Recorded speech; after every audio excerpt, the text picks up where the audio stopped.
Bien. Bueno, esta parte de la unidad uno es la que continúa después de haber visto cómo era el funcionamiento de la economía desde el punto de vista del sistema económico que veníamos viendo en la clase anterior. Recuerda que estuvimos viendo todo lo que era la introducción, las diferencias entre las economías, fuimos viendo también el concepto de bienes y servicios, fuimos viendo el concepto de necesidades y vimos cómo funcionaba un sistema económico y cómo dentro de una economía, de cualquier sistema, existen familias y empresas, cómo interactúan esas familias y empresas. Las familias, por un lado, son proveedoras de factores productivos, aquí vemos en este gráfico en la parte de abajo, hacia las empresas, y las empresas a su vez son proveedoras de bienes y servicios a las familias. O sea que hay un intercambio de factores productivos y de bienes y servicios que estará en esta línea o en este flujo que va en sentido antihorario, ¿sí? Con las líneas marrones, con las flechas marrones, y por el otro lado hay un circuito de dinero que es lo que de las familias sale, que va a modo de pago por los bienes y servicios que adquieren del mercado, que los provee la empresa, y por otro lado, la empresa también provee o suministra dinero a las familias como una compensación, una retribución a los factores productivos, que lo vamos a ver en otra unidad, factores productivos que proveen las familias. En ese sistema puede o no participar el Estado. En un gráfico anterior nosotros vimos que el Estado prácticamente no participaba. En este sí, lo vemos ahí dibujado en el medio y vemos que el Estado interviene de alguna manera más compleja, analizando el tema de los impuestos. Por un lado, ahora vemos que tenemos algunos impuestos más en Argentina. Por otro lado, también, o sea, tomando dinero a partir de los impuestos que pagan las empresas y las familias, los particulares, y por otro lado también suministrando dinero a las empresas y a las familias. Esto es como subsidios o a veces créditos blandos que el Estado puede proveer. Y también interviene en el mercado de bienes y servicios, controlando de alguna manera la calidad, asegurando también precios, fijando precios en algunas situaciones, no siempre son fijados, pero sí el Estado puede participar fijando precios. Hay escuelas de la economía que consideran que eso no está bien, que el Estado lo tiene que manejar, que la economía tiene que ser manejada absolutamente por el mercado, y hay otro grupo, digamos, de pensadores que entienden que el Estado tiene que participar más en una economía. El rol del Estado es fundamental para el bienestar de las personas. Ahí son dos líneas distintas, obviamente. Podemos estar de acuerdo con uno o no, pero eso es lo que tenemos. Más adelante, les había puesto ahí un enlace para ir a un video que no lo he chequeado a ver si funciona, porque estos videos a veces están activos y a veces no. Esto es un video de los clásicos que hay en YouTube, en donde describe ahí cómo es que funciona el Estado como agente recaudador, sino como órgano de control. En todos esos casos que hemos visto de los sistemas, en ningún lado aparecía el ambiente como un elemento más que forme parte del sistema económico. Entonces, Field, ya en el año 96, que es un autor de un libro de economía ambiental, que también vamos a usar parte de su trabajo, digamos, en esta materia, plantea una mirada en la cual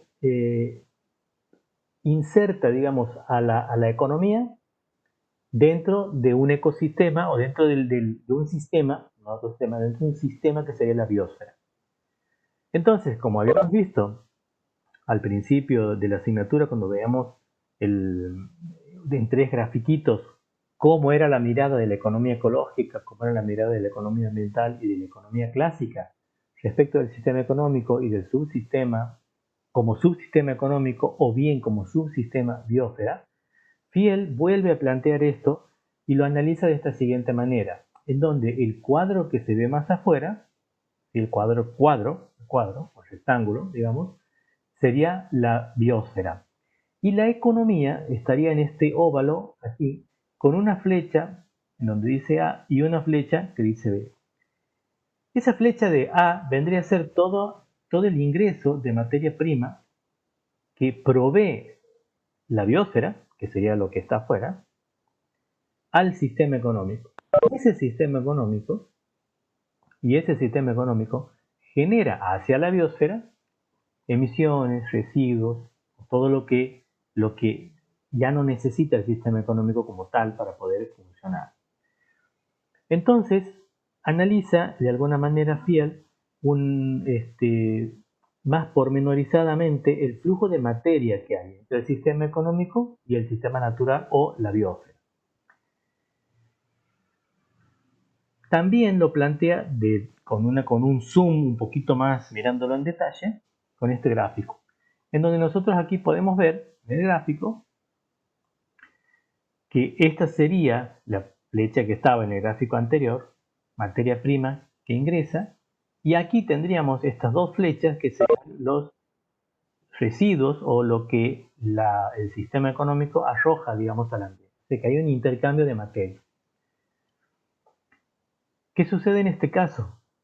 Si el ambiente natural es lo que nosotros consideramos dentro de lo que está rayado aquí, lo que está por fuera del círculo blanco, si ese fuera el planteo, ¿sí? Desde la naturaleza o desde el ambiente natural ingresa materia prima al sistema económico, que sería todo lo que está en blanco. Eso se consideraría el sistema económico. Esa materia prima ingresa al sistema productivo, principalmente el productor es el que toma esa materia prima, genera a su vez bienes, con esta flechita que dice G, genera bienes, ¿sí? Esos bienes son consumidos por los consumidores, ¿sí? Y aquí vemos que también el productor, al generar bienes, genera también residuos. Genera residuos, obviamente, en cualquier fábrica se produce un bien y se generan residuos.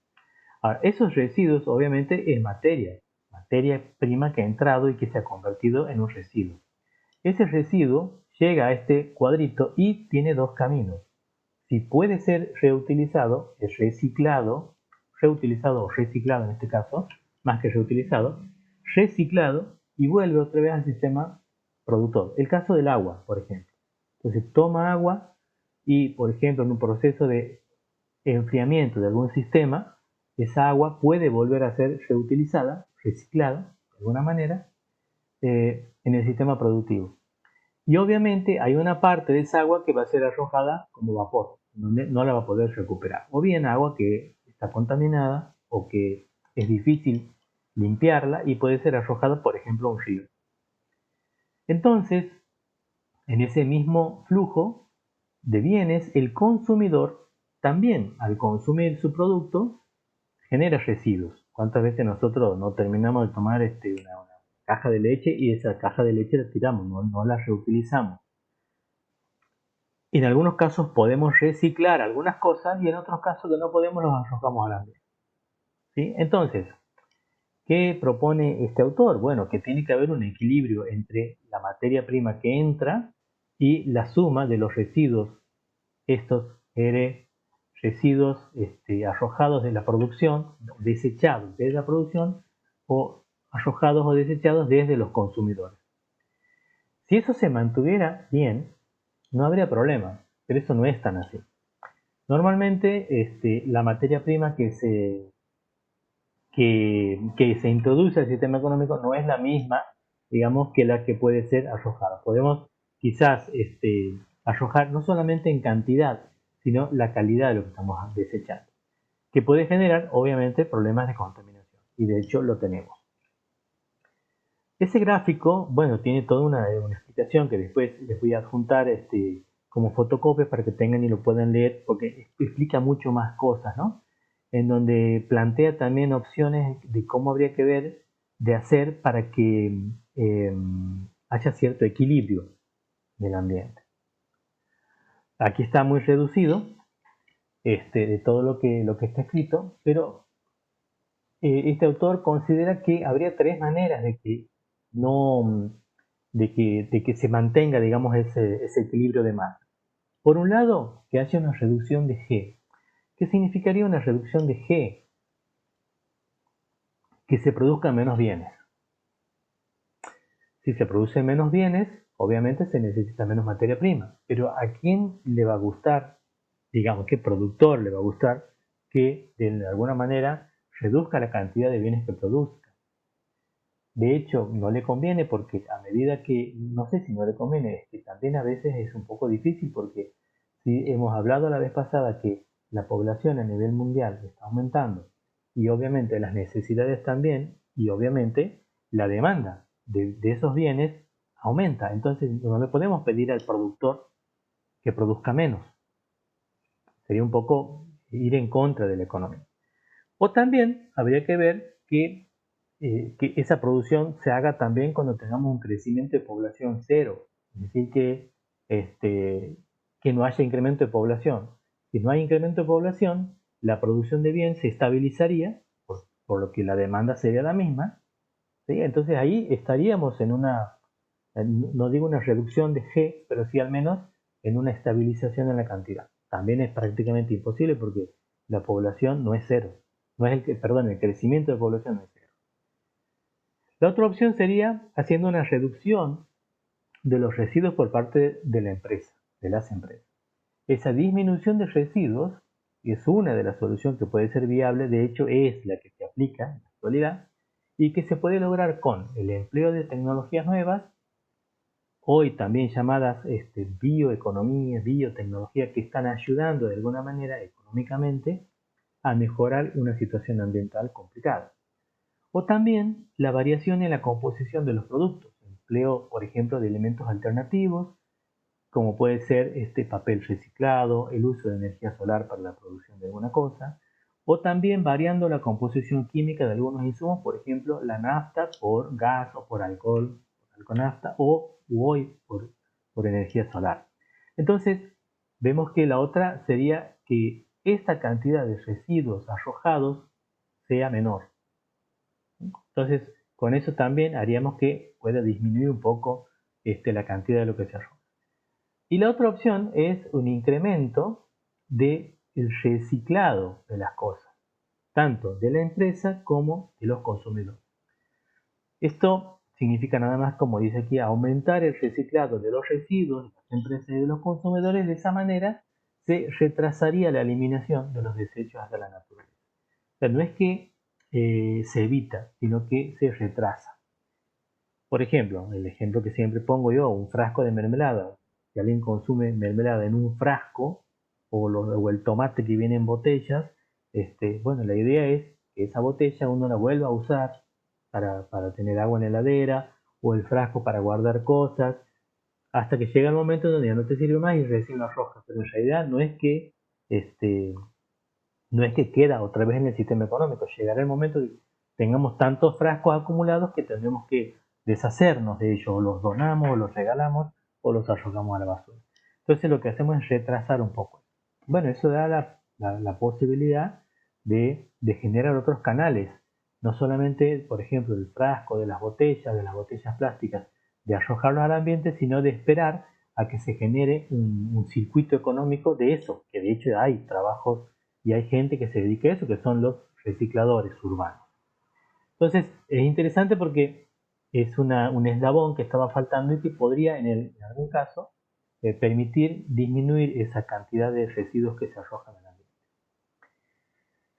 Bueno, obviamente estamos en un cruce, ahí en un cruce entre lo que es la economía y el ambiente y vemos que hay una clara relación e interdependencia. Lo ambiental, digamos, de alguna manera, está supeditado a las medidas tecnológicas y económicas que se apliquen de manera de conservarlo. Ayer, por ejemplo, hemos estado en una reunión con gente de la Dirección de Bosques del Ministerio de Ambiente de la Nación, en donde vienen unos fondos que provienen del Fondo Verde para el Cambio Climático, Fondo Verde del Clima se llama, en donde hay una serie de dinero de fondos internacionales que están orientados a a desarrollar actividades forestales, pero sobre todo teniendo en cuenta la conservación de los bosques.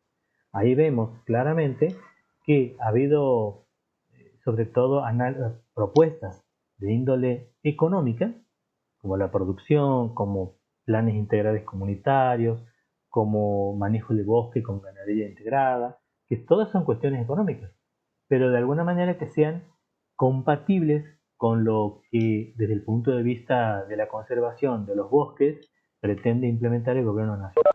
Entonces, hay una clara relación en donde no podemos dejar de ver que para tener una actividad tanto de conservación ambiental tenemos que tener acciones económicas, y para poder tener una actividad económica compatible con el ambiente tenemos que tener acciones que sean realmente amigables con el ambiente, de manera que están trabajando ahora de manera conjunta.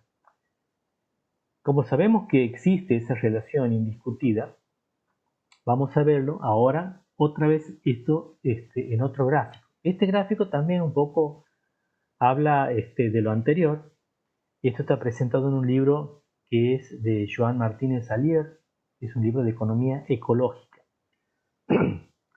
Eso que nosotros hemos visto de cómo funciona el circuito, digamos, entre oferentes y demandantes, o entre familia y empresa, con el flujo de dinero, eso se llama ciclo evolutivo del ingreso, o visión una visión ambiental, vamos a ver aquí, del ciclo del ingreso, que los libros de economía no lo muestran así.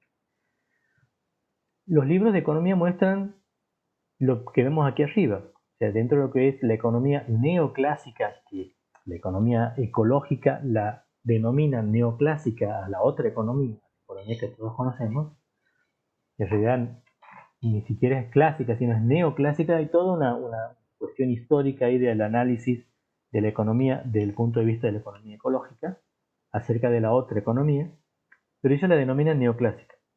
Entonces, ¿qué vemos con el gráfico de la economía neoclásica?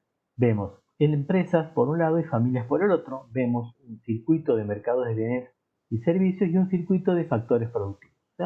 Esto funciona, que es lo que hemos visto hace 3 o 4 transparencias atrás.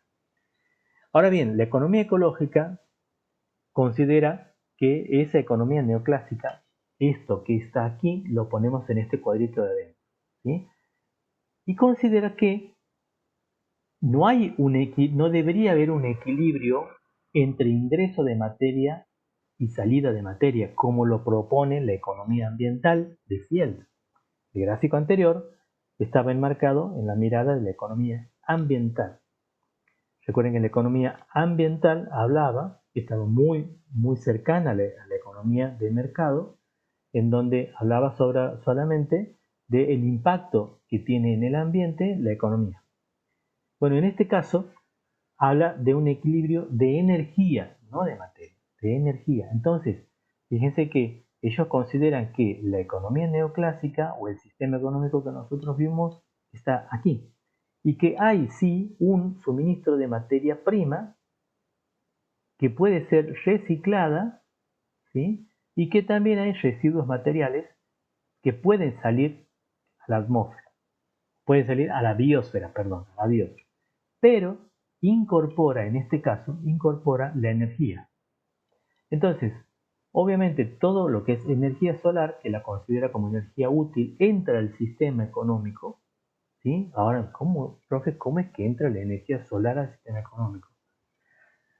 Chicos, la mayoría de todas las cosas, yo acabo de tomar un café comiendo con una galleta.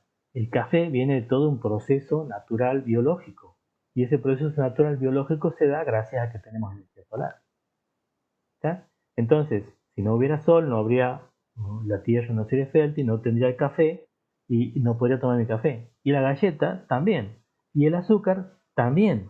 O sea que ellos lo miran de otra manera. Entonces dicen, obviamente, que aquí tiene que haber energía. Entra energía solar al sistema, y eso es lo que es difícil de cuantificar. Y también se genera energía residual en forma de calor. ¿Sí? Todos los procesos productivos generan calor. Una fábrica, una industria genera calor. En algún punto, si ustedes entran en alguna fábrica van a tocar alguna máquina, seguramente está emitiendo calor y obviamente emitiendo gases y otras cosas más. Bueno, ellos hablan de que ese equilibrio entre la energía solar útil que entraría y la energía residual también debería estar en equilibrio. O sea, debería ser tratar de disminuir el calor disipado y tratar también de disminuir la energía solar que ingresa. De manera que el sistema económico se vería limitado de crecer, pero ambientalmente estaremos en equilibrio. Esa es la mirada que tiene la economía ecológica, bastante interesante, pero ¿qué sucede? Cuando uno quiere valorar cosas o quiere medir, lo tiene que hacer en un lenguaje de kilocalorías, kilojoules, etcétera, etcétera, que es todo energéticamente cuantificable. En cambio, la economía ambiental lo puede medir en masa, puede medir en productos, en kilogramos, lo que sea, de manera que también es más fácil de medir y obviamente la energía, la economía clásica lo mide en unidades monetarias, básicamente. Entonces, como ven, los lenguajes son distintos, pero la filosofía de pensamiento es más o menos la misma. Ahora bien, eso que acabamos de ver también ha sido planteado por Constanza, mucho antes del año 99. El año 99 es cuando presenta el libro en español, pero unos años antes ya lo había planteado a esto. De manera que, si nosotros vemos, también siguiendo con la mirada de la economía ecológica, en este caso, plantea Constanza dos sistemas o dos momentos en el cual él lo denomina como mundo vacío y luego como mundo lleno. En el sistema este que vamos a ver como mundo vacío, vemos dos cosas. Vemos primero lo que sería la biosfera o el ecosistema global, que es finito. ¿Sí? Nuestro planeta Tierra es un sistema finito, tiene límites. Obviamente la misma Tierra es el límite. Ahora, si eso tiene límites, ¿sí? Y sabemos que tiene un ingreso de energía solar y sabemos que también hay una fuente de energía y una fuente de recursos que entran al subsistema económico y aquí de una lo manda el subsistema económico como subsistema. El subsistema económico es un subsistema del sistema biosfera. ¿Tá? Entonces, en ese sistema económico o subsistema económico ingresa energía por un lado e ingresan recursos por el otro, materia y energía. Ese proceso económico se convierte en bienes y servicios, nosotros consumimos, generamos residuos, etcétera, etcétera, y eso vuelve como emisiones o como emisiones también de residuos a la biosfera. Ahora, ¿por qué se llama mundo vacío esto? Porque el sistema económico en algún momento de la historia fue tan pequeño que realmente era o tenía un impacto que no le hacía absolutamente nada, digamos, en cuanto al daño al sistema global finito, al ecosistema global finito. Pero ¿qué ha pasado? Ha pasado el tiempo y ese sistema económico ha crecido. Hoy somos más de 7 mil millones de personas, todos los países se han desarrollado mejor, digamos, no todos están desarrollados, pero sí todos están mejores que antes. Y hemos visto en la primera parte de la materia cómo el Producto Bruto a nivel mundial ha crecido, la expectativa de vida, o sea, todo está bueno, digamos, ha mejorado el mundo de lo que era hace 800 o 2000 o 3000 años atrás. Todo ha mejorado, económicamente hablando, ¿sí? Y eso ha hecho que el sistema económico a nivel mundial crezca. Ahora bien, es lógico eso, el sistema ha crecido. Ahora, ¿el ecosistema global finito ha crecido? No. Entonces ahí es donde viene la primera alarma, en donde gráficamente, como lo podemos ver aquí, vemos que el sistema económico toca los bordes, o sea que ha tocado un límite, como que ha llegado a una situación en donde tenemos aquí esto que sería lo que está en gris, sería lo ambientalmente disponible, digamos, para el sistema económico. Aquí vemos que Profe, tenemos, ¿sí? una pregunta. ¿Me preguntan? Cuando hablamos de subsistema económico, o sea, sí, o como subsistema económico, ¿hablamos de economía ambiental o es una visión más bien de una economía ecológica? Cuando hablamos del subsistema económico, hablamos del sistema económico clásico que lo tenemos insertado dentro del subsistema o del sistema global finito, y esa es la postura de la economía ecológica. Bien. ¿Sí? En la economía ambiental también lo vemos de la misma manera, pero este planteo planteado por Constanza es en el marco de la economía ecológica. Él habla sobre todo de energía. Entonces vemos que aquí, en el primero de los casos, tenemos mucha materia verde disponible, o sea, mucha naturaleza, mucho ecosistema disponible para el sistema económico. Por eso le decía que la economía está muy poco desarrollada, pero aquí, al tener mayor tecnología, mayor cantidad de gente, y esto sería en la actualidad, la disponibilidad de tierras fértiles, de biodiversidad, de agua en condiciones aptas para consumo, se ha disminuido. Entonces, si nosotros dejamos que el sistema económico siga creciendo, cada vez va a tener menos recursos naturales de donde proveerse, ¿sí? Entonces, la idea viene a frenar un poco ese desarrollo del sistema económico. Es un planteo, es una filosofía. De que se aplique, no se aplica, pero de que existe una mirada que puede permitir cambiar el rumbo de la economía, puede ser una alternativa. En este contexto están las bases de donde surge la bioeconomía, por un lado, economía verde, y otras líneas más que hay que tratan de justificar de alguna manera que el crecimiento económico debería ser más sustentable. El crecimiento económico clásico debería ser más sustentable en el tiempo, de manera que no crezca el sistema económico, sino que se mantenga y que trate de equilibrarse y llegar a un equilibrio con la naturaleza. Eso obviamente está en una teoría, pero hay filosofías de pensamiento y de acción que persiguen eso. No sé si tendrán éxito o no, pero lo veremos en algunos años. ¿Qué da de positivo el crecimiento del subsistema económico? Este chiquitito que está cuadradito aquí, que se ha hecho grande aquí, tiene cosas muy buenas. Por un lado, el aumento de bienestar, lujo, confort, tecnología, comodidad, todo muy bien, pero eso es una parte que nosotros vemos y es lo que normalmente la economía clásica contabiliza. O sea, la producción de autos, la producción de yates, aquí vemos un hotel que está bajo del agua. O sea, son cosas, llegamos hasta la excentricidad incluso de tener un hotel submarino, pero eso cuesta mucho dinero. De hecho, la economía lo puede hacer, porque hemos crecido económicamente y está bueno, porque se genera mano de obra.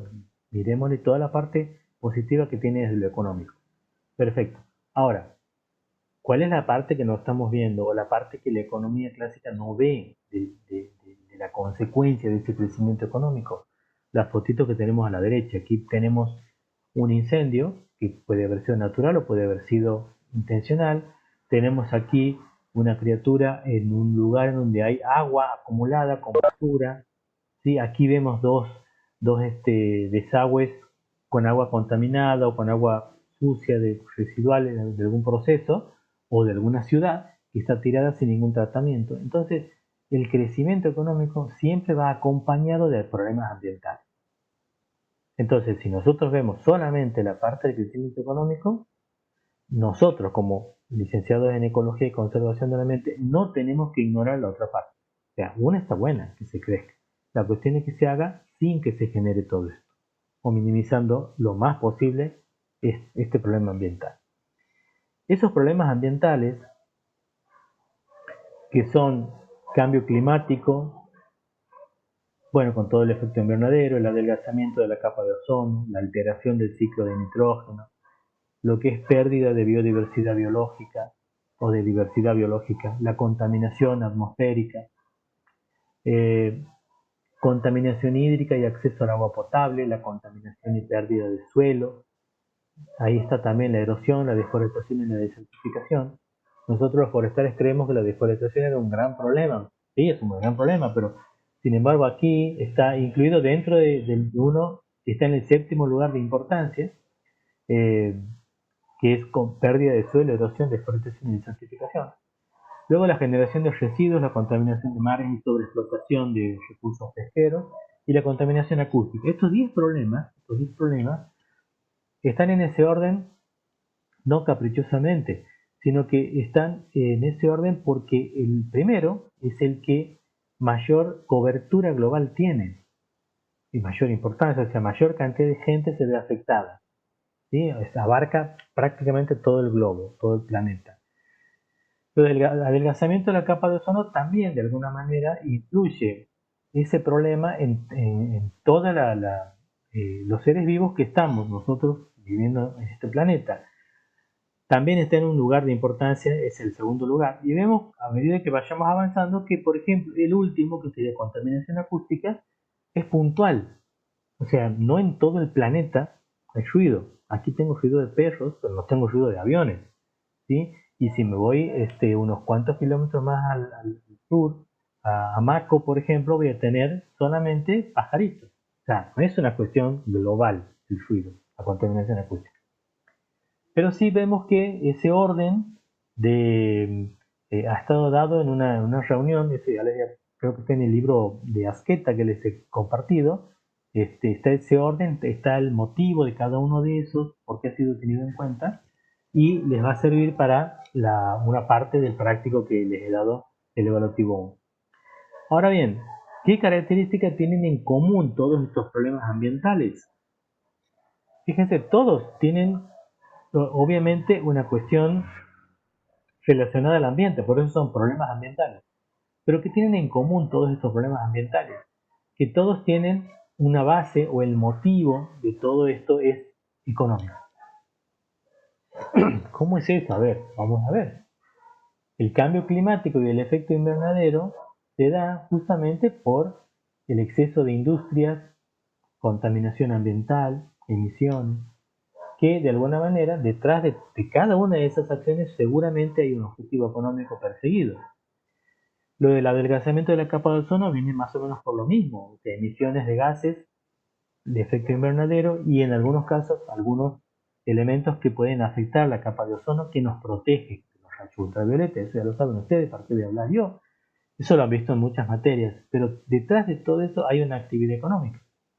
La alteración del ciclo de nitrógeno, que tiene que ver con los cultivos, tiene que ver con los fertilizantes, se ha llegado incluso a una producción industrial de gran escala de fertilizantes que han inundado todos los suelos del mundo, prácticamente. Los que iban perdiendo fertilidad han sido suministrados fertilizantes y eso ha alterado el ciclo natural del nitrógeno. Entonces ya el nitrógeno que estaba en el suelo naturalmente cada vez es menos. Entonces, bueno, la economía los repone, digamos, con fertilizantes, pero también hay detrás una, una idea de producir mayor cantidad de productos agrícolas, por lo tanto, hay una actividad económica detrás. Cuando hablamos de pérdida de biodiversidad, también por alguna actividad económica se puede ir a arrasar, por ejemplo, un ecosistema que contenía cierta biodiversidad y puede llegar a desaparecer. Contaminación atmosférica, lo mismo. O sea, de cada uno de estos problemas detrás hay seguramente una actividad económica, que es la que genera ese problema. ¿Tá? Esa es la idea entonces.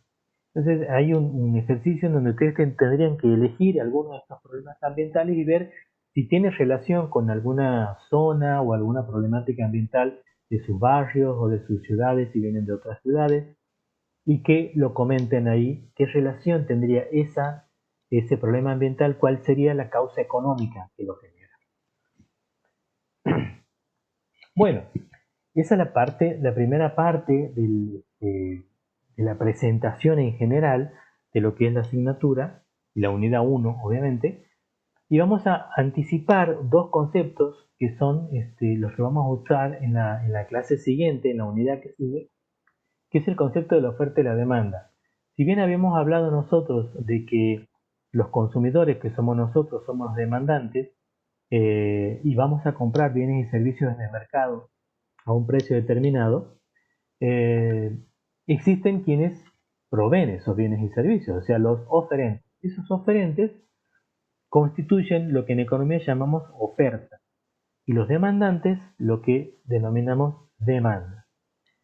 Vamos a ver esos dos elementos en la unidad que sigue, pero vamos a presentar aquí cómo funcionan. Hemos visto recién un flujo de bienes y servicios por un lado y otro de dinero como retribución de factores productivos, que eran las familias y las empresas. Ahora eso lo vamos a convertir en formato más económico y vemos que la oferta y la demanda, digamos, o sea, empresarios y familias, confluyen en un punto en común denominado punto de equilibrio, que es donde se fija un precio, donde se determina un precio de mercado.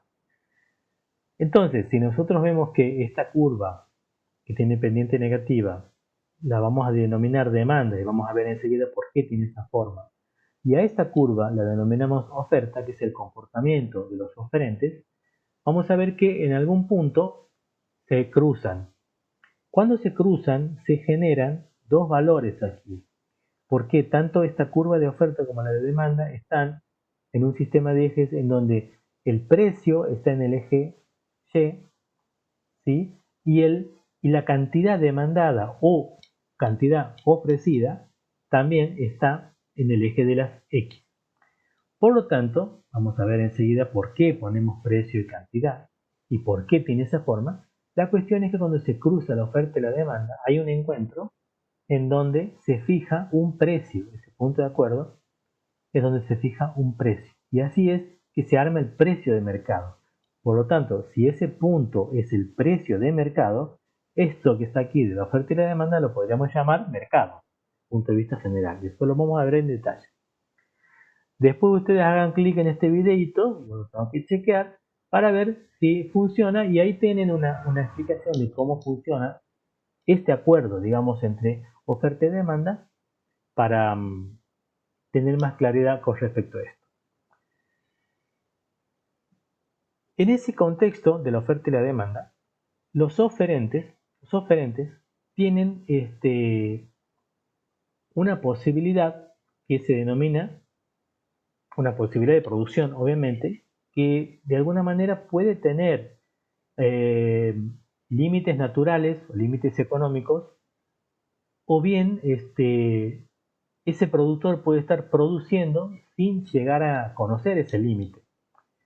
Esto nos va a servir después para determinar el punto óptimo, por ejemplo, de producción, o también mirándolo desde el punto de vista ambiental, si es que nosotros estamos haciendo un uso eficiente de un recurso o no. Si nosotros consideramos una economía que solamente puede producir dos tipos de bienes, una economía que puede producir bienes industriales y una economía que puede producir bienes agrícolas. Si solamente eso, y analizamos esos dos bienes de producción de la economía, podemos ver que puede producir bienes agrícolas a una cantidad de 800 unidades, toneladas, 800 unidades. Si produjera bienes agrícolas en una cantidad de 800, ¿cuánto produce de bienes industriales? Si estamos en este punto. Cero. Cero. Perfecto. Y si produce 75 unidades industriales, ¿cuánto produce de agrícolas? Cero. Cero. Perfectamente. Estamos en los extremos. Ah, sí. Bien. Ahora supongamos que estamos en el punto E. En el punto E, si usamos 300 unidades de bienes agrícolas y 60 de bienes industriales. Sí, estamos en una línea que se denomina frontera de posibilidades de producción. También esa combinación de 300 unidades agrícolas y 60 unidades industriales también está en cierto equilibrio como si fuera, por ejemplo, 650 unidades agrícolas y 20 industriales. Estamos en el punto C. Cualquiera de estos puntos, ¿sí?, están, digamos, en un equilibrio en el cual estaríamos usando una X cantidad de industriales y una Y cantidad de bienes agrícolas. Pasando esa línea, si vamos nosotros al punto H, evidentemente no podríamos llegar a producir porque nuestra capacidad de producción era máxima de bienes industriales 75 y máxima de bienes agrícolas 80. Entonces, esto no lo podríamos llegar a hacer, no es factible, digamos, no tenemos la posibilidad, porque hay una frontera, ¿sí? Eso se puede llegar a hacer en la actualidad, sí se puede, con ayuda de tecnología. Yo puedo llegar a producir más en una hectárea con ayuda de tecnología. De hecho, los fertilizantes o las semillas mejoradas pueden generarme una producción mayor de la que normalmente me debería dar. Pero eso no es, digamos, ambientalmente, no digo correcto, no es ambientalmente bien mirado. Puede ser correcto si yo hago quizás alguna medida de mitigación o si ese incremento en la tecnología no afecta al ambiente. De hecho, yo puedo tener una máquina que me pueda cosechar mayor cantidad que lo que hacía manualmente y tengo una mayor producción.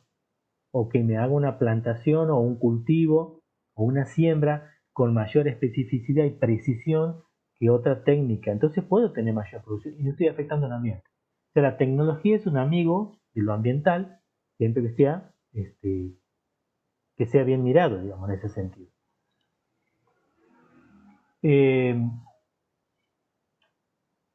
Pero ¿qué sucede cuando estoy en el punto I? En el punto I, fíjense, estoy produciendo 300 unidades de bienes agrícolas y 20 de bienes industriales. ¿Puedo llegar a producir más? Claro, claro que puedo llegar a producir más. Entonces, estoy haciendo en este caso un uso ineficiente de mis recursos. Lo ideal es moverme en la línea de la frontera de producción. Yo puedo, ambientalmente hablando, aprovechar recursos naturales en un punto menor al que el recurso natural me deja hacerlo. ¿Sí? Si yo voy a pescar, por ejemplo, y voy a sacar una cantidad menor de la que podría llegar a sacar sin afectar el ecosistema, está bien, no pasa nada. Pero yo económicamente no estoy aprovechando el recurso de manera óptima. ¿Sí? Ahora, si yo voy a aprovechar la cantidad que el ecosistema me lo permite, o el sistema me lo permite, no estoy afectando lo ambiental y estoy satisfaciendo mi necesidad económica en el punto máximo posible, compatible con lo ambiental. Ahora, si me voy a H o a J, puedo obtener una mayor cantidad. Por ejemplo, si quiero ir a pescar, digo nuevamente, ahí he visto un video en la televisión recién de que en Formosa no sé cuántos miles de kilos de pescados muertos hay ahora porque han cerrado una compuerta para llevar agua a 2 pueblos y no sé la cantidad de peces muertos que hay, pero es enorme, está toda una laguna toda de peces flotando. Evidentemente ha habido ahí una mala administración económica y ecológica, si se quiere, de un recurso que era el agua. Pero yo podría, por ejemplo, aprovechar todo lo que tengo disponible de peces, que podría ser el punto H o el punto J, pero con el riesgo de perder toda la población. Y eso ya lo saben ustedes, cuando uno corta o cosecha más de lo que ha crecido, una población de árboles o de conejos o de peces, si corto o aprovecho más de lo que ha crecido, pongo en riesgo la reproducción natural del recurso. Entonces la idea es movernos dentro de esta curva de posibilidad de producción. Ahora bien, esto también nos sirve para analizar otra cosa. Por un lado, los límites de la producción desde el punto de vista económico y también desde el punto de vista tecnológico y desde el punto de vista ambiental. Pero también para considerar lo siguiente, que es un concepto que vamos a verlo antes de pasar a la unidad siguiente. Si yo estoy produciendo, por ejemplo, estoy en el punto C. Estoy en el punto C y produzco 600 unidades de bienes agrícolas y 20 de bienes industriales. Y digo, no, yo quisiera poder producir más de industriales. Para poder pasar de 20 a 50, ¿lo puedo hacer así porque sí o tengo que disminuir del otro, de los bienes agrícolas? Tengo que disminuir porque tengo un límite que si le doy más a uno de los bienes, tengo que restarle al otro. Entonces, si yo de 20 quiero pasar a 50 bienes industriales, voy a tener que bajar de 650 que producía agrícola a 400.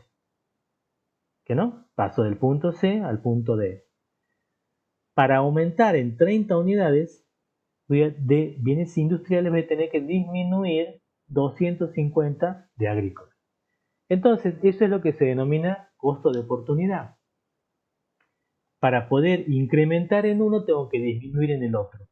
Ese concepto lo vamos a ver ahora enseguida.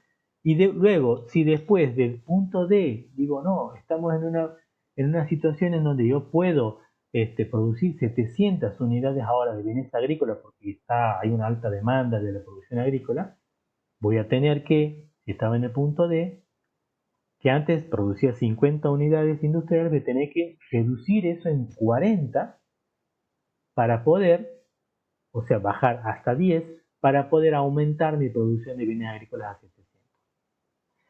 Ese concepto es lo que se denomina costo de oportunidad. Cuando vean en el práctico, la profe Rocío les va a explicar mucho mejor en el práctico número 2, que todavía no lo tienen, está subido en realidad ya en la plataforma, pero ahí está explicado de cómo hacer los cálculos para calcular el costo de oportunidad. Según la definición de Becker y Mochón, ese costo de oportunidad de un bien o un servicio es la cantidad de otros bienes o servicios a las que debo renunciar para poder obtener. Entonces, para poder aumentar la producción de bienes industriales, tendré que reducir la producción de bienes agrícolas de manera que pueda estar siempre buscando o teniendo la cantidad en el punto verde, en el punto de la línea de la frontera de posibilidades de producción. Aquí hay un ejemplo que dice, debido a la escasez de recursos, se hace una decisión de usar los recursos en infinitas posibilidades. Por ejemplo, si 4 pesos pueden comprar una taza de café o 2 helados, si compras una taza de café, el costo de oportunidad será los 2 helados, o sea, lo que pierdo de disfrutar de los helados por gastar ese dinero en la taza de café. O al revés, en vez de, si decido comprar los helados, bueno, pierdo de disfrutarlo al café. Entonces, eso en términos económicos también es muy útil al momento de tomar una decisión. Bien, ese sería el último punto de la unidad 1. Y ahora vamos a compartir. A ver, esperen un segundito.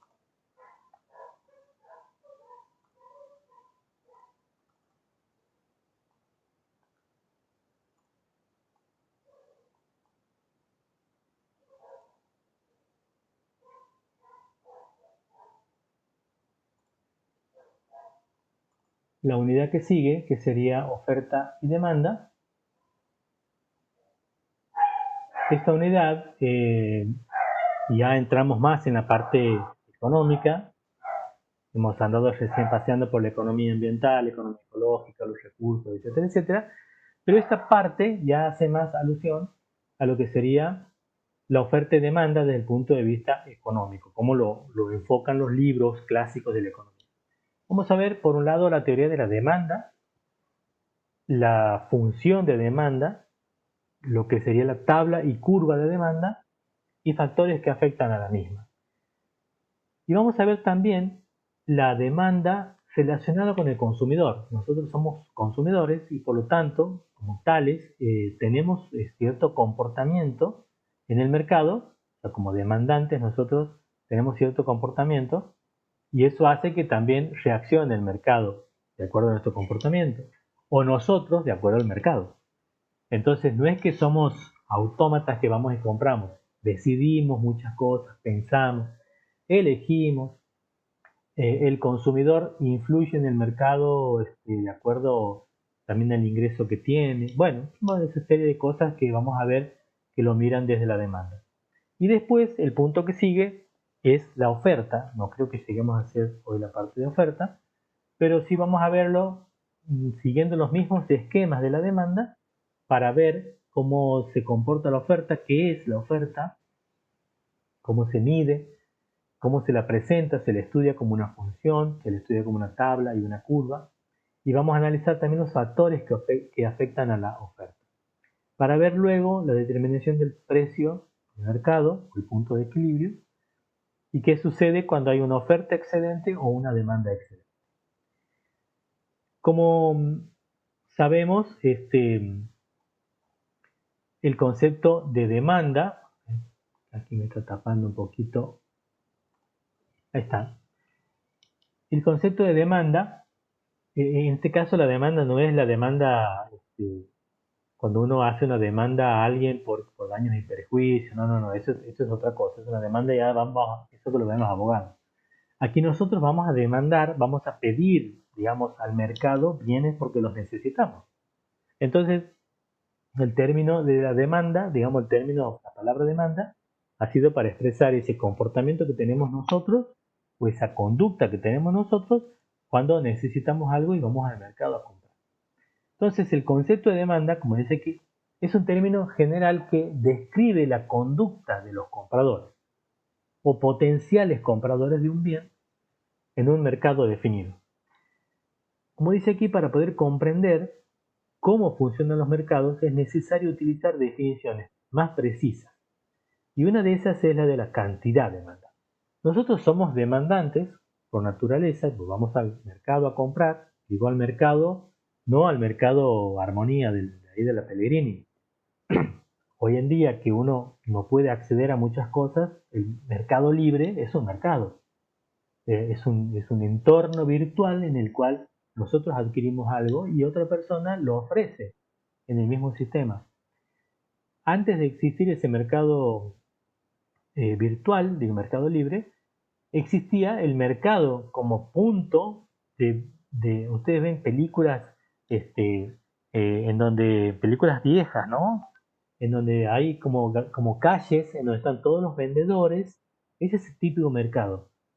Se ponían de acuerdo en un día, una hora, y bajaban de todos los lugares de la montaña, trayendo cada uno sus recursos. Vendían carne, vendían madera, vendían frutos, todo lo que sea. Y la gente de las casas que necesitaba iba en ese momento y compraba. Determinada hora se cerraba, cada uno volvía a su casa y la actividad económica había parado. O sea, se ve detenido la compra y venta. Después cada uno en su casa administraba sus recursos, ¿no? Y el que producía volvía a plantar, volvía a hacer su actividad. Bueno, eso se ha llevado en el tiempo a lo que es el mercado que nosotros tenemos aquí, el Mercado Armonía, un lugar físico en donde estaba diagramado la parte de carne, la parte de verdura, la parte de panificado, la parte de ropa. Entonces todo el mundo iba a comprar. Después, ¿qué se ha empezado a hacer? Los puntos, digamos, se han empezado a alquilar locales para vender determinados productos que a lo mejor no entraban porque ese mercado era chico. Y después cada uno en su casa podía tener un negocio, o sea, hay cierta libertad de mercado. Entonces el oferente no es que va directamente a ese punto, sino que puede ir, por ejemplo, si uno necesita comprar repuestos para autos, hay una zona en Santiago, una calle en donde generalmente están casi todos los negocios de eso. Si uno necesita comprar plantas, bueno, se va a un vivero al sur, en la banda hay otro, y así puede comprar plantas. Entonces, si uno quiere comprar autos, hay una zona, la Avenida Belgrano, donde están casi todas las concesionarias de autos. Entonces podemos decir que hay un mercado de autos, hay un mercado de zapatos, hay un mercado de plantas, de carnes, que hace que la persona se mueva dentro de la ciudad, ¿sí? Y la ciudad misma es un gran mercado. Pero el demandante es el que se mueve y el oferente de alguna manera puede hacerlo también y en otros casos espera que el demandante vaya. La definición que queríamos hablar era de la cantidad demandada. Y cuando hablamos de la demanda hacemos referencia a la cantidad, en donde dice que la cantidad demandada de un bien es aquella que los compradores, o sea nosotros, estamos dispuestos a adquirir a un precio determinado en un periodo determinado de tiempo, perdón. Por ejemplo, un año, un mes, o sea que la cantidad demandada siempre va relacionada a una unidad de tiempo y depende del precio del bien y de otros factores, incluidos los precios de otros bienes, las rentas y las preferencias del consumidor. Eso está en un libro de Fisher y varios autores más, que está publicado en el año 98. Igual, todo lo que vamos a ver en esta unidad está agregado en una serie didáctica número 9 que está en el Moodle de Subido Anoche, y ahí pueden acceder a leer todo lo que está en el PowerPoint, que está también ahí en ese apunte. Y está extraído de estos libros de economía. Entonces hablamos de la cantidad demandada. Entonces, la cantidad de todos los bienes que los compradores están dispuestos a adquirir en un tiempo determinado a un precio determinado. Y que se encuentra influido por otras cuestiones como el precio del bien, las rentas, o sea, los ingresos de los consumidores, y las preferencias y gustos de ellos. Ahora vamos a ver por qué hablamos de la curva de demanda. Eso sería una definición de la cantidad demandada y el comportamiento de los consumidores ante el mercado, que sería la demanda. A medida que, si nosotros relacionamos la cantidad que nosotros vamos a consumir o que queremos llegar a consumir en función del precio, primero vemos que la cantidad que nosotros vayamos a querer consumir está relacionada al precio. O sea, a mí me gustaría,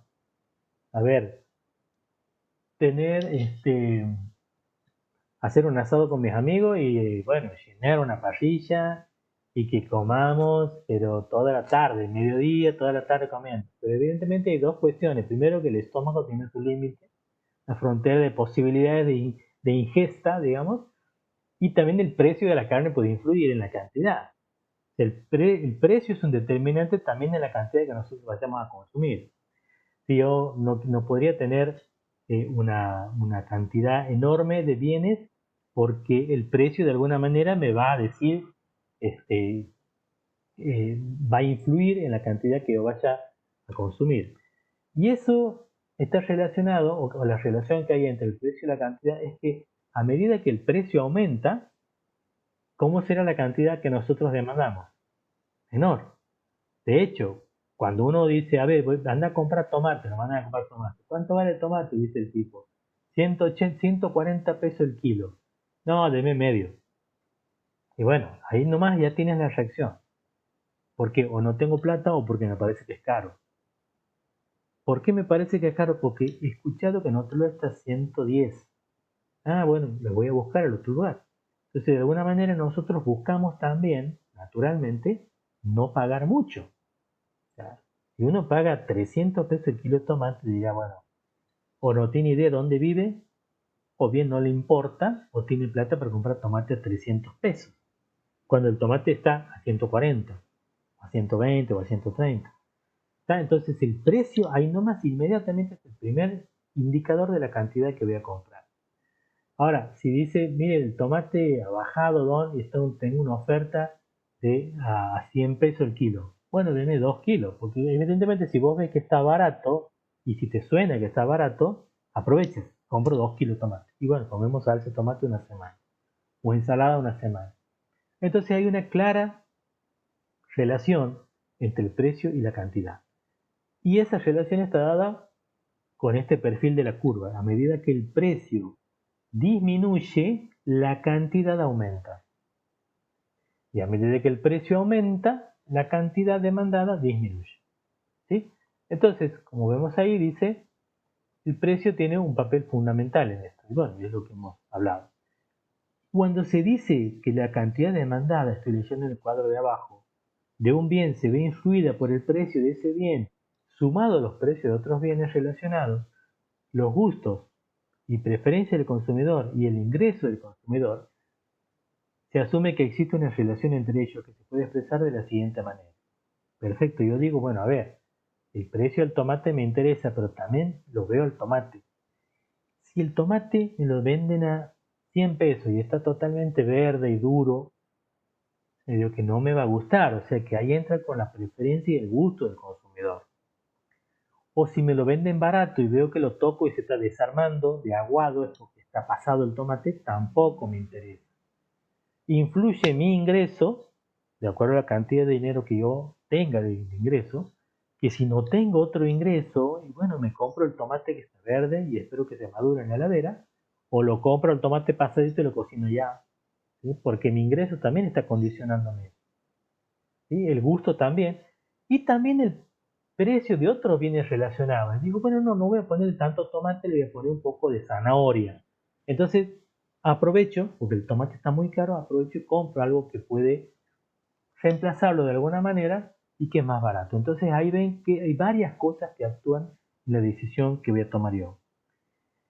Si lo expresamos eso en una expresión matemática, esa cantidad que yo vaya a comprar del bien, que sea el tomate, va a estar en función del precio de ese bien, de mi ingreso y del precio del bien relacionado, que sería en este caso una zanahoria, o con los gustos y preferencias que pueda tener respecto del tomate. Si me gusta o no el tomate, si me gusta el tomate verde o tomate pasadito. Entonces, esa expresión matemática podemos considerarla como una función de demanda. Lo primero que hemos visto es una idea, un concepto. Vemos ahora la función de demanda expresado en una expresión matemática. Esa función de demanda la podemos presentar también como toda función en una curva. Y ahí se acuerdan de la profe de matemáticas. Esa curva, la curva de demanda, sí o sí tiene este perfil siempre. Puede ser una curva, como digo bien, curva, o puede ser una recta, dependiendo de la escala, de cómo lo grafiquemos, de los datos que tengamos. Y como toda curva y como toda función tiene su versión también en tabla. ¿Sí? Entonces aquí vemos que a medida que el precio por kilo sube o baja, la cantidad demandada, supongamos de naranjas, como el caso este, va a aumentar o va a disminuir. Si yo tengo un peso el kilo de naranja, me compro 20 kilos. Si el precio baja a 70 centavos, pongámosle de dólar, puedo comprar 50 kilos o 50 unidades. Si el precio baja a 0,1, voy a comprar mucho más. Esa es la tendencia natural del comportamiento del consumidor. Cuando está barato, deme 2. Cuando está caro, deme la mitad. Entonces, normalmente, a medida que el precio sube, la cantidad disminuye. O sea, me pongo en este punto y voy aquí. Este será el precio en este punto y esta será la cantidad. Si el precio baja, mi cantidad va a ser mayor. Eso es también lo que normalmente se denomina ley de la demanda. Bueno, los economistas y el mercado en sí y la economía desde el punto de vista global analiza este comportamiento del consumidor y en función de eso también se regulan de alguna manera naturalmente los precios. La economía en general se rige por por esta curva y otra más que vamos a ver después, que sería la de oferta. Cuando analizamos la demanda, vemos que puede ser también esta línea continua, que ahora aquí la vemos como una línea recta, hace rato la vemos como una curva, y podemos decir entonces que esta línea representa la función de demanda, que puede estar expresada en una ecuación, una expresión matemática, o bien con una tabla. La cantidad demandada, en cambio, es solo un punto, el punto A. En ese punto A tenemos 6 unidades demandadas si el precio es de 3. O sea, solamente hay un punto, digamos, de coincidencia entre una cantidad y un precio. Ese punto es este punto A. La cantidad de combinaciones posibles entre P y Q me va a dar una recta. Son infinitas, son las que pertenecen a esta recta. ¿Sí? Entonces esas son todas las posibles cantidades. Aquí tenemos este puntito, sería 5, si el precio es 5, yo demandaré 2 cantidades. Si el precio es 4, demandaré 4 y así. Entonces, y también tenemos puntos intermedios, ¿no? Puntos intermedios. Entonces, este punto es una cantidad demandada y esta curva es la demanda. Dice aquí, esa cantidad demandada es en realidad lo que los consumidores están dispuestos a comprar a un precio determinado. Bien, pero puede suceder que yo, claro, me mueva, si el precio sube, compro menos, si el precio baja, compro más. Y siempre moviéndome dentro de la misma curva de demanda. siempre dentro de la misma curva de demanda. Pero puede suceder que, como vemos aquí, puede suceder que haya algo que genere un cambio en la demanda. Si yo me muevo dentro de la misma curva, estoy moviéndome dentro de los cambios en las cantidades demandadas. Pero si me muevo a otra curva de demanda, estoy pasando de una demanda a otra, quiere decir que he hecho o que se ha generado un cambio en la demanda. ¿Qué ejemplo se les ocurre de algo que se haya generado un cambio en la demanda? Por ejemplo, yo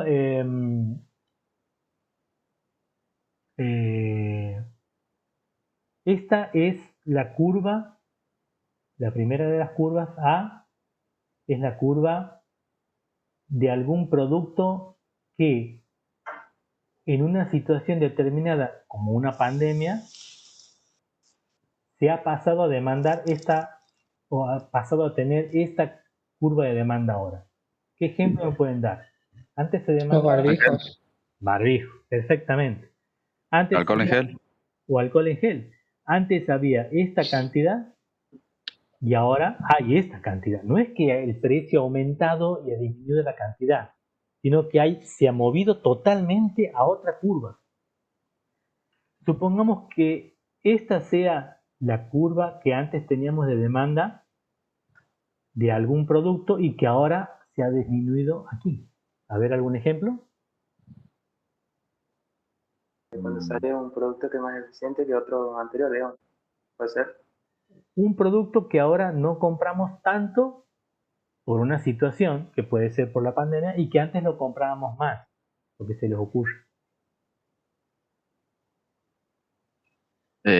No sé, por ejemplo, los gimnasios han disminuido mucho la demanda, digamos. Perfectamente, es un caso. Antes había toda esta demanda de, de matrículas de gimnasio, de clases de gimnasia, y ahora ha bajado aquí por una cuestión. Espero que después esto se vuelva otra vez a lo que tenía. O esto también puede ser, chicos, nafta. Antes había mucho más consumo de nafta y ahora, como están cerrados, como no se permite circular, bueno, ahora menos, la demanda de nafta ha bajado.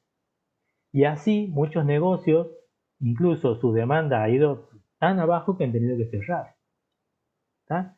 Entonces, los bares que tenían a lo mejor una demanda, una asistencia de presencia en este punto, en esta curva B, han bajado mucho. Entonces, porque la demanda ha disminuido. Entonces, ustedes ven que ahora claramente con esta situación, ven que la demanda puede totalmente incrementarse o disminuir pasando de una curva a otra.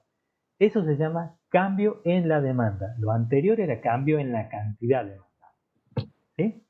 Ahora bien, ¿de qué otras cosas más depende esa demanda? Bueno, inicialmente hemos dicho que la demanda Q estaba en función del precio del artículo, del ingreso monetario del consumidor, de los gustos del consumidor, gustos de preferencias, o del precio de otros artículos relacionados.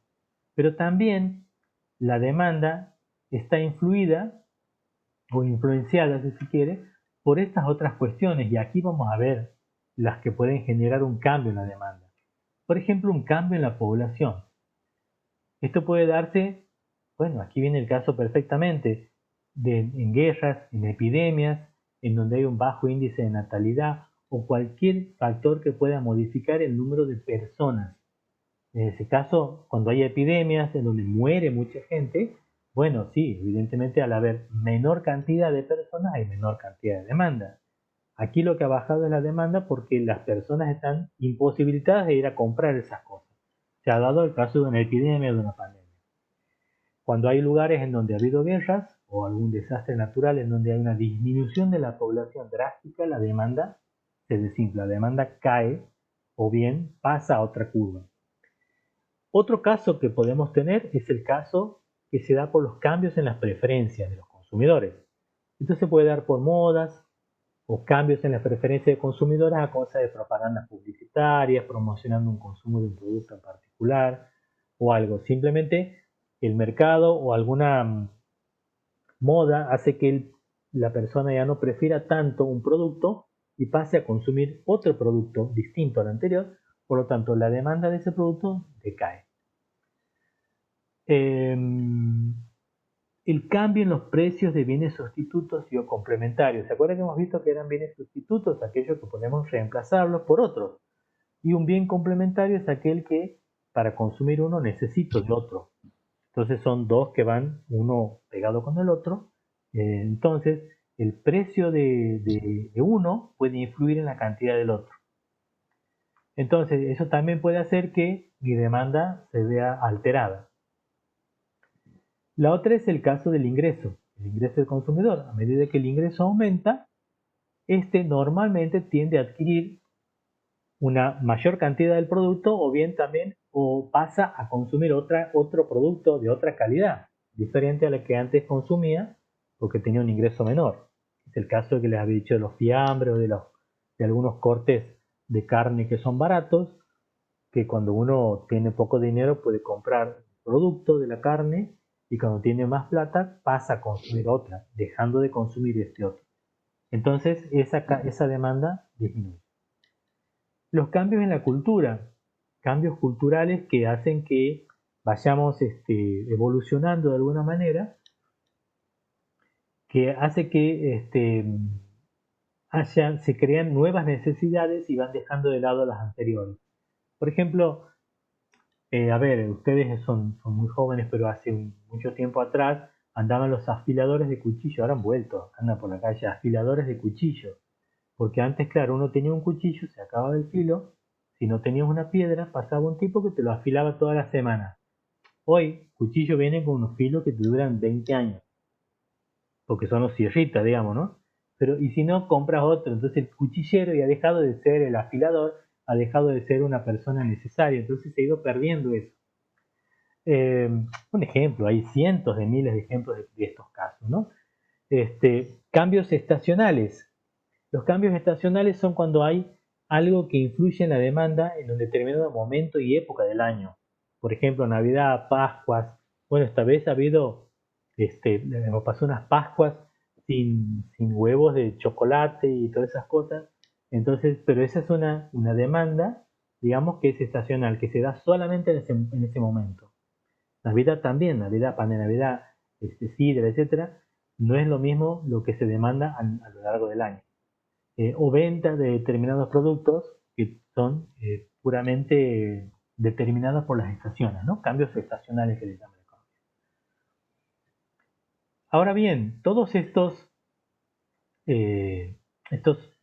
fenómenos de alguna manera que hacen que la demanda se vea influida, tiene que ver con la cantidad que nosotros vayamos a comprar. Y esa cantidad que vayamos a comprar obviamente está relacionado también con un aspecto que es de por qué nosotros vamos a comprar esos bienes. Entonces, teniendo en cuenta el concepto de la demanda y esos factores, ¿por qué adquirimos determinados bienes para nuestras necesidades? ¿Por qué este sí y por qué aquel no? Y eso está dado por un concepto que es el de la utilidad. Cuando hablamos de la utilidad como algo que tiene dos connotaciones el término utilidad en economía. El que vamos a ver ahora es con respecto a lo que es útil para nosotros. Algo que es útil es algo que tiene capacidad de satisfacer mi necesidad. El otro concepto es de las utilidades como ganancias que tienen las empresas, que ese no lo vemos ahora. Pero ahora hacemos el análisis sobre lo que es la utilidad desde el punto de vista de la capacidad que ese bien tiene para satisfacer lo que nosotros necesitamos. Los consumidores, como dice y la transparencia, compran bienes y servicios solo con el objeto de satisfacer sus necesidades. A no ser que seamos consumistas, la idea es que compremos lo que realmente necesitamos. Si nosotros compramos más de lo que necesitamos o compramos lo que no necesitamos, estamos siendo víctimas del consumismo, no del consumo.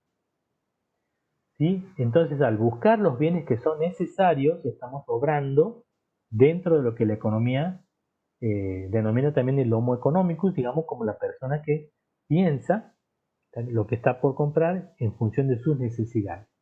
Y ahí analiza el precio, analiza el gusto, la preferencia y analiza cuán útil ese producto va a ser para su necesidad.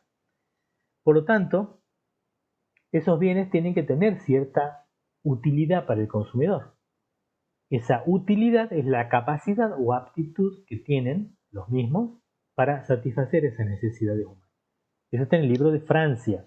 Creo que también tengo unas fotocopias para pasarle ahí, si no está ya en el apunte que les digo en la serie didáctica número 9. ¿Qué tan útil es una bicicleta? Bueno, con la bici podemos hacer muchas cosas. Aquí vemos la utilidad o los beneficios que me da una bicicleta. No consume combustible, reduce el riesgo de infarto, siempre que andemos normalmente, ¿no? Aminora el calentamiento global, cero emisiones, combate la obesidad, pone una gran sonrisa en tu rostro, te da piernas de acero, puedes hacer muchos amigos, sientes como que vuelas, más fácil y rápido que caminar, mejor, bueno, todo esto es una imagen que está en internet, digamos, de la ventaja que puede tener una bicicleta. ¿Tendrá sus desventajas? También tiene sus desventajas. Nosotros, por ejemplo, que damos clases en el Sanjón, y por ahí tener clases cerca de noviembre, si decido ir de aquí al Sanjón en bicicleta, voy a tener que estar por lo menos 20 minutos bajo el aire acondicionado para que se la transpiración y dar clase. Y aparte voy a tener que salir de aquí con más tiempo de anticipación. O sea, tiene sus pros y sus contras, pero digamos que podemos verle mucho más beneficios que contras a la bicicleta. Entonces, la bicicleta tiene utilidad de alguna manera, porque puede satisfacer muchas necesidades mías.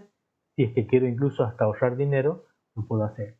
Entonces vemos que en este caso la bici o algún producto natural que pueda satisfacer mis necesidades va a ser algo que me vaya a atraer para poder adquirirlo en el mercado. Esa utilidad, si nosotros lo relacionamos con la cantidad de bienes que vamos consumiendo, esa utilidad va a tener dos comportamientos. Por un lado, si lo miramos como utilidad total, y por otro lado, si lo miramos como utilidad marginal. ¿Qué significa eso? Hay un ejemplo en ese libro de Francia que lo voy a mencionar antes, un ejemplo, y que después vamos a ir viendo cómo se comportaría en esta curva. Sí. El libro comenta de una persona que viene caminando por un desierto, dice, bueno, imaginémonos que pongamos un poquito de imaginación, y llega a un punto en donde tiene agua para tomar. Entonces, claro, tiene tanta sed que el primer vaso de agua tiene una utilidad enorme, ¿sí? Y si vemos en este gráfico, el primer vaso de agua, pongamos que lo marcamos aquí, tiene un valor de utilidad total muy alto. Fíjense que la curva empieza fuertemente empinada hacia arriba. El segundo vaso, y eso nos pasa a nosotros, el segundo vaso también tiene una utilidad interesante, pero quizá igual o menor que el anterior. Entonces, si nosotros nos marcamos aquí con el mouse en un segundo vaso, la utilidad total sigue creciendo, pero fíjense que la marginal, que sería esta otra curva, significa que el incremento de utilidad, veámoslo de otra manera, la capacidad de calmar la sed mía de mi segundo vaso es menor que la primera, porque el primer vaso tenía una alta capacidad de calmar mi sed. El segundo vaso ya no tanto, por lo tanto la utilidad marginal, que sería la diferencia de la capacidad de calmar mi sed del segundo vaso con respecto al primero, va disminuyendo. El tercer vaso sigue siendo útil para mí. Sigue siendo útil para mí porque ayuda a calmar mi sed, que todavía no se ha visto totalmente calmada. pero la utilidad del tercer vaso, y aquí graficamos el tercer vaso y aquí el tercer vaso, la utilidad total sigue creciendo, pero la marginal va bajando, porque el tercer vaso ya me da un grado de satisfacción menor que el anterior y mucho menor que el primero. Cuando tomo el cuarto vaso de agua y ya estoy llegando al litro prácticamente, podemos decir que la utilidad ha llegado a su punto máximo. Por lo tanto, la utilidad marginal ha llegado a cero. Ese último vaso ya no me aporta tanta utilidad. Estaba bien si lo tomaba y estaba bien que si no lo haya tomado. No pasaba nada porque ya he saciado mi sed, mi cuerpo está en equilibrio con el agua que necesitaba. Y un quinto o sexto vaso de agua me va a aportar una utilidad total ya decreciente. Y si nosotros la miramos en el gráfico de abajo, ya va a tener una utilidad marginal negativa. ¿Eso qué significa? Ya el quinto vaso de agua, que no es lo mismo que el vaso de cerveza, porque aquí los vasos de cerveza no tienen utilidad, no tienen fin, digamos, ¿no? Pero el quinto vaso, sexto vaso de agua, ya no, ni siquiera me va a hacer bien, me va a hacer mal. A lo mejor ya ya me cuesta tragar esa agua porque ya mi cuerpo está totalmente satisfecho con la cantidad de agua que necesitaba. Entonces, como ven, la utilidad marginal va bajando. Ese mismo razonamiento, si nosotros lo miramos también en la economía, es lo que está descrito aquí.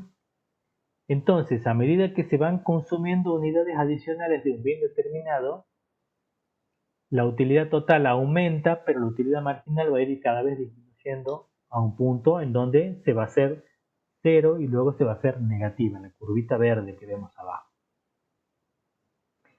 Y está lo que se denomina, mirándolo de la otra manera, la ley de saturación o también conocida como ley de utilidad decreciente. ¿Qué es esto? Lo mismo que he visto hace un rato.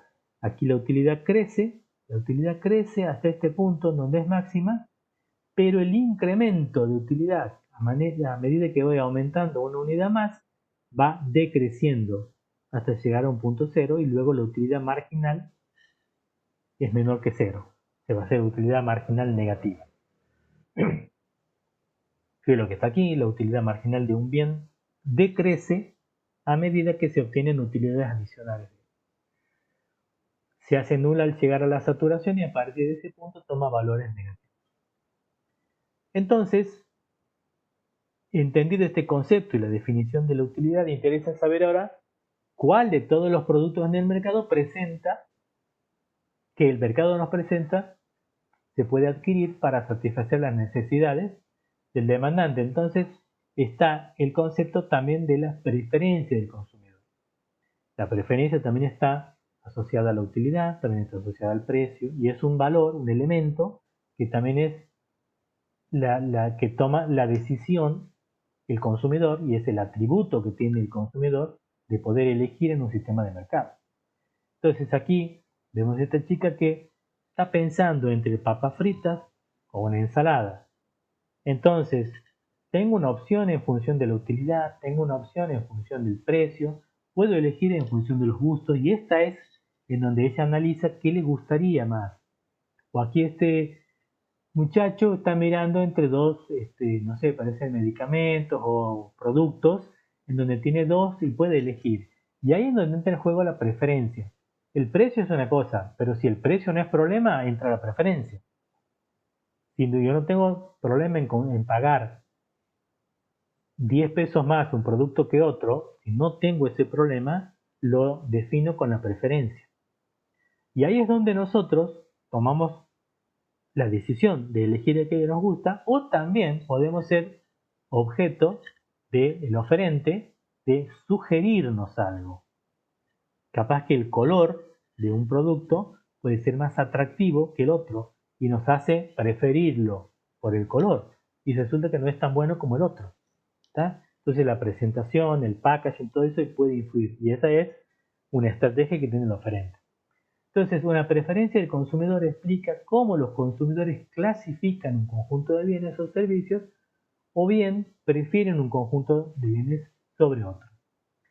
Esto surge porque los consumidores, como decía aquí, clasifican en función de la cantidad de satisfacción o de utilidad que obtienen de ese bien que se les ofrece.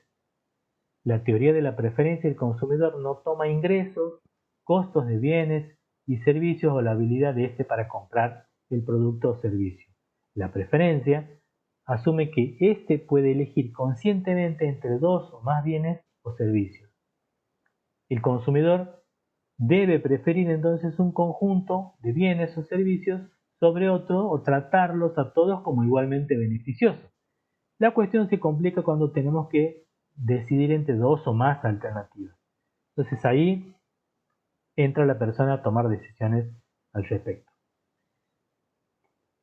Vamos a ver un puntito más y vamos a seguir dejando esto porque sí, esto también es parte del práctico que sigue, pero les va a explicar un poco Rocío sobre todo este puntito para yo terminar con la parte de los gráficos.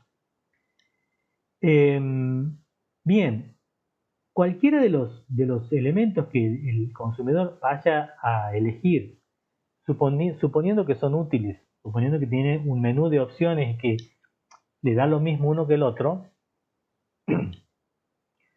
entra en la cuestión de la preferencia del consumidor. Pero también vemos un concepto nuevo que se llama curvas de indiferencia.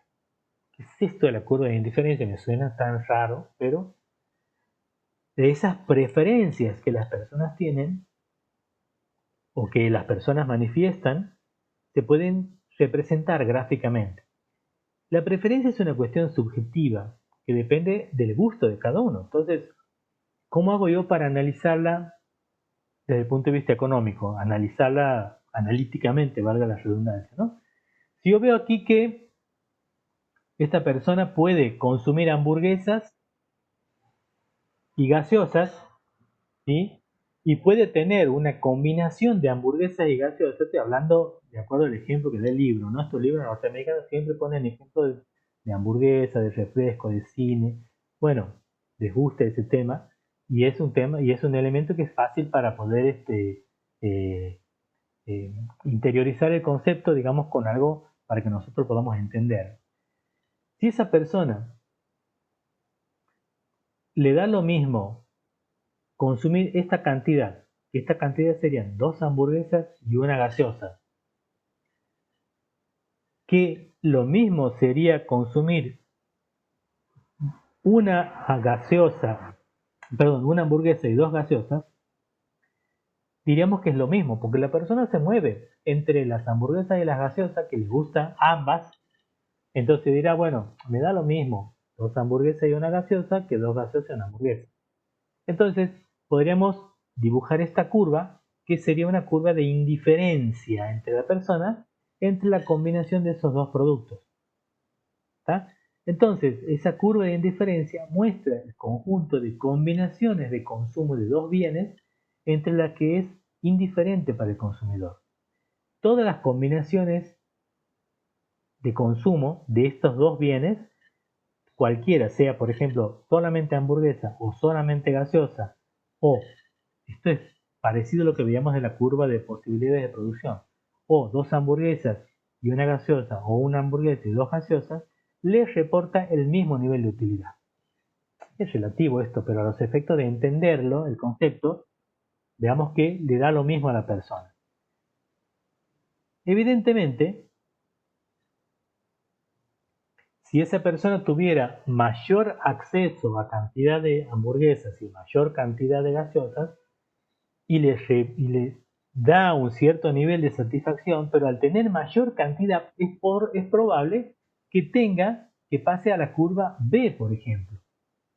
Entonces va a haber un nivel mayor de utilidad en otra curva de indiferencia, con los mismos bienes.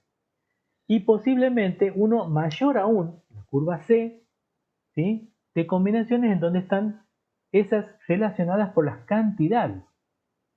Así como tenemos la curva de demanda y pasábamos a otra curva de demanda, aquí pasamos de una curva de indiferencia a otra curva de indiferencia simplemente incrementando las cantidades disponibles. Bueno, si nosotros tuviéramos hamburguesas y gaseosas, no podríamos tener un mismo nivel si cuadruplicamos la cantidad de bebida o la cantidad de comida. Pero si nosotros pensamos en un productor que, por ejemplo, tiene hectáreas y personas para trabajar, bueno, evidentemente teniendo mayor cantidad de hectáreas y mayor cantidad de personas, pasa a un nivel, a una curva de indiferencia, digamos, de mejor producción, digamos en este caso, en donde van incrementándose por las cantidades, pero la persona va a hacer la misma actividad. Esas curvas de indiferencia, como dice aquí, no pueden cortarse, son paralelas, si se quiere. Las curvas más altas corresponden a niveles mayores de utilidad, por lo tanto también de satisfacción. Y las curvas de indiferencia tienen pendientes negativas, el punto 3, las curvas de indiferencia tienen pendientes negativas, y también son cóncavas respecto al origen, o sea que parten del origen y van hacia arriba, como creciendo, pero de una manera como paralela, ¿no? Siguiendo una línea que puede ir uniendo, digamos, ciertos puntos a medida que va aumentando la satisfacción. O sea, yo tengo el mismo grado de utilidad y al tener mayor cantidad de esos bienes, mi satisfacción va a ir incrementándose. Y para terminar, vamos a ver que hay una limitante a todo esto. Y esa limitante está dado por el presupuesto que yo tengo. En definitiva, vendría a ser el dinero disponible que yo tengo para darme ese gusto, básicamente. Entonces, si yo decía, bueno, si tengo con esta curva hamburguesas y refresco, puedo decir entradas para ir a la cancha o entradas para ir a un recital de rock. Entonces, cuanto más entradas tenga, más veces voy a la cancha, más veces voy al rock a ver esta música, entonces me gusta y mi nivel va a estar siempre creciendo en la manera que yo tenga mayor disponibilidad de dinero para entradas a la cancha o para entradas a recitales de música. Por lo tanto, eso va a estar bueno, pero va a estar limitado por mi ingreso. Yo tendré que ir una vez al mes a la cancha y una vez al mes a ver un recital. Entonces, esas limitaciones que tengo, esas curvas de presupuesto, están dadas por estas curvas que son paralelas entre sí. Entonces, yo puedo decir, mi presupuesto me da solamente para ir a 5 encuentros de fútbol y a 3 recitales, o bien 4 encuentros y un recital, o un encuentro de fútbol y 2 recitales. O sea, toda esa combinación posible va a estar dada por mi presupuesto. Yo no puedo combinar algo que esté por arriba, porque no me da el cuero, básicamente. Hablando en criollo, no me da el cuero. A no ser que tenga otra línea de presupuesto. Eso implica tener otro ingreso.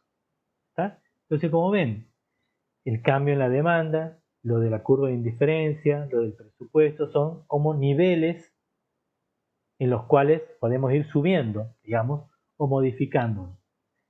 Ahora bien, ¿cómo hago yo para compatibilizar mis preferencias con mi presupuesto? Ahí digo, bueno, mi presupuesto me da para comprar X cantidad de una cosa y Y cantidad de la otra. Yo lo que debería hacer es optimizar mi presupuesto de manera que pueda satisfacer a pleno mis necesidades. Entonces, lo que buscaré es ver, de acuerdo a mis preferencias y a mi presupuesto y a mis necesidades, ver de combinar estas cuestiones. Vemos aquí, si esta curva azul viene a ser mi presupuesto, es algo parecido al planteo que veíamos de la curva de posibilidades de producción. Veamos aquí las posibilidades de disfrute, digamos, de satisfacción que pueda tener yo de comprar determinadas cosas en función de mi presupuesto. Entonces, si este es mi presupuesto dado por la línea azul, yo obviamente podré cubrir todas las combinaciones posibles de comida y de bebida por debajo de ese presupuesto, que sería lo que está marcado aquí en amarillo. Todas las combinaciones posibles. Yo encontraré este punto A, que puede ser, digamos, un punto de equilibrio entre una X cantidad de comidas y otra de bebidas. Y en ese punto también encuentro una curva de indiferencia. Cuando esa curva de indiferencia es tangente a mi curva de presupuesto, estoy en lo que se denomina equilibrio del consumidor. Entonces estoy tranquilo con lo que yo necesito, con la satisfacción que obtengo del consumo de esos bienes y mi presupuesto que me da para llegar a eso.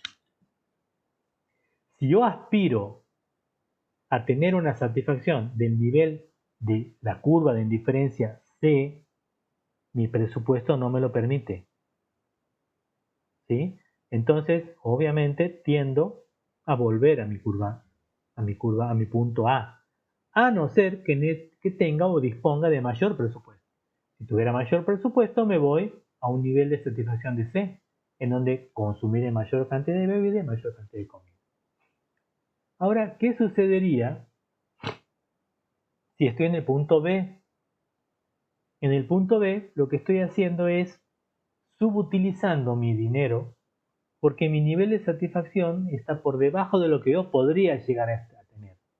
A no ser que decida, bueno, tener un nivel de satisfacción menor y ese dinero orientarlo para otra cosa.